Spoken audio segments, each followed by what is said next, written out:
So here we are in Hanbury Street, this northern side of the street torn down in the 1970s for this, what was then the Truman and Hanbury Brewery building.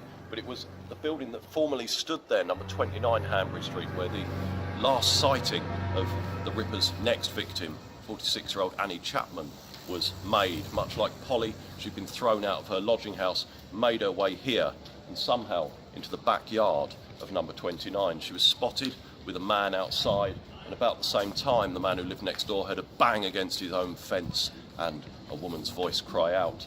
Half an hour later, about 6 a.m, she was discovered in the backyard, what is now the car park of the brewery building. Her throat cut, yes, almost down to the bone, her abdomen open, her intestines thrown over her shoulder, to use the terminology of the day, parts of her reproductive organs missing.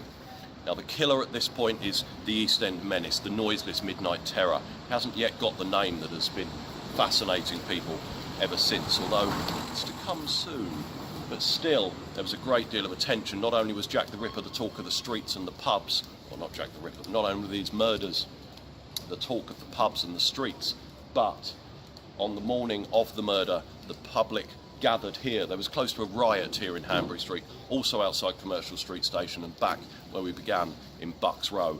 Anger was growing. The police needed to find an answer to these crimes, but they had only just begun.